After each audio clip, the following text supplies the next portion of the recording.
பிரியமானவர்களே, இயேசு கிறிஸ்துவின் நாமத்தில் நான் உங்களை வாழ்த்துகிறேன். ஏதோ ஒரு போராட்டத்தை சந்திச்சுக்கிட்டே இருக்கிறீங்கல்ல, ஒரு நெருக்கம், போராட்டம், என்ன பண்ணுறேன்னு தெரில, இந்த ஆள் பெரிய ஆளாக இருக்கிறாரு, நமக்கு விரோதமாக காரியம் செய்கிறாரு, நம்மளை ஏதாவது பண்ணிடுவாரோ, என்ன நடக்குமோ அப்படின்னு அச்சத்தோடு இருக்கிறீங்களா? உங்கள் ஊழியத்தில், உங்களுடைய வேலையில், உங்களுடைய பிஸ்னஸில், நீங்கள் வசிக்கிற இடத்துல ஒன்றும் பயப்படாதங்க. உங்களுக்கு ஒரு ஆண்டவர் இருக்கிறார். அவர் என்ன செய்திருவார் அப்படின்னு நினைக்கிறீங்களா? 2 நாளாகமும் 20:17 நீங்கள் தரித்து நின்று கர்த்தர் உங்களுக்கு செய்யும் ரட்சிப்பை பாருங்கள், நீங்கள் பயப்படாமலும் கலங்காமலும் இருங்கள். ஒரு பெரிய சேனை யுத்தம் பண்ண வந்திருக்கிறாரு. அது மாத்திரம் இல்லை, 3 விதமான சேனை சேர்ந்து வந்திருக்கிறாங்க. அப்போ அவங்களை எப்படி ஜெயிக்க முடியும்னு யோசபாத் என்ற ராஜா கலங்கி நிற்கும்போது ஆண்டவர் பேசுகிறார் தீர்க்கதரிசி மூலமா, நீ ஒன்றும் யுத்தம் பண்ண வேண்டாம், சும்மா நின்று வேடிக்கை பாரு, நான் யுத்தம் பண்ணுறேன், நான் என்ன செய்கிறேன் நீ பாரு, பயப்படாத கலங்காதன்னு ஆறுதல் படுத்திட்டார். ஆண்டவர் பாருங்க, ஒரு பெரிய அற்புதத்தை செய்து பெரிய வெற்றியை கொடுத்தார். சில சமயம் அப்படிதான், சில காரியத்துக்கு நீங்கள் இப்போ யுத்தம் பண்ணுங்க ஜெயம் தருவேன்னு சொல்லுவார். சில காரியத்துக்கு யுத்தம்லாம் பண்ண வேண்டாம், சும்மா இருங்க நான் பார்த்துக்கிறேன் அப்படின்னு கர்த்தர் யுத்தம் பண்ணுவார்.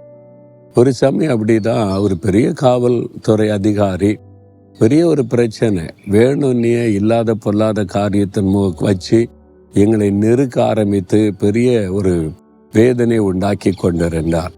என்கிட்ட சொன்னாங்க, என்ன பண்ணுறதுன்னு தெரியல, அவர் பெரிய அதிகாரி வேற, நம்ம என்ன செய்ய முடியும்?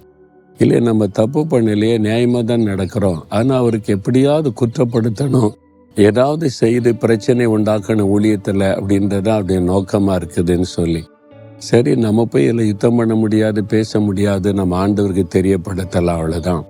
ஆண்டவர் சொன்னால் சும்மா இருங்க, ஜஸ்ட் கீப் குவாய்ட், நான் யுத்தம் பண்ணுறேன்னு சொல்லி பாருங்க. கொஞ்ச நாள் அமைதியாக இருந்தால் அவ்வளோதான், கர்த்தர் பார்த்து கொள்ளட்டும் அப்படின்னு சொல்லி. இல்லை, நமக்கு தெரிஞ்ச மினிஸ்டர் இருக்காங்க, அவங்க இருக்காங்க, யார்கிட்டையும் போக வேண்டாம், நமக்கு ஆண்டவர் தான், அவர் பார்த்து கொள்வார், அப்படி ஜெபம் பண்ணோம்.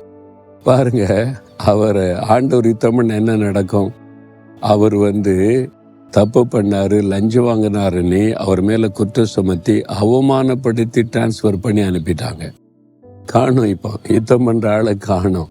ஆண்டவர் ஜெயம் கொடுத்தவர், நம்ம ஒண்ணுமே செய்ய வேண்டாம், அவருக்கு தெரியும் எங்க எப்படி யுத்தம் பண்ணி காரியத்தை செய்யணும்னு. கலங்காதங்க, பயப்படாதங்க. எவ்வளவு பெரிய ஆளா இருக்கட்டுமே, ஆண்டவரோட பெரிய ஆள் இந்த உலகத்துல யாருங்க இருக்கா? அமெரிக்க ஜனாதிபதியாவே இருக்கட்டுமே, அவரை விட பெரியவர் இயேசு.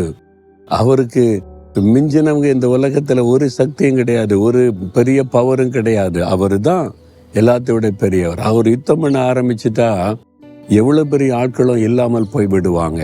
எதுக்கு பயப்படுறீங்க? அவரை சார்ந்து கொள்ளுங்க, கலங்காதங்க, பயப்படாதங்க. நீங்க எனக்காக யுத்தம் பண்ணுவீங்க, நான் அமைதியா இருக்கிற ஆண்டவர்ன்னு சொல்லிடுங்க. கொஞ்ச நாள் அமைதியா இருங்க, என்ன நடக்குதுன்னு பாருங்க. தகப்பனே, எங்களுக்காக யுத்தம் பண்ணுகிற தேவன் நீர், எங்களுக்கு ஜெயம் கொடுக்கிற தேவன் நீர். இந்த மகன், இந்த மகள் பயந்து கொண்டிருக்கிற, கலங்கி கொண்டிருக்கிற காரியத்துல நீங்க யுத்தம் பண்ணி நீங்க ஜெயம் கொடுத்து அவங்கள மகிழ பண்ணுங்க. ஒரு அற்புதம் செய்யுங்க. இயேசுவின் நாமத்தில் ஜெபிக்கிறேன். ஆமேன், ஆமேன்.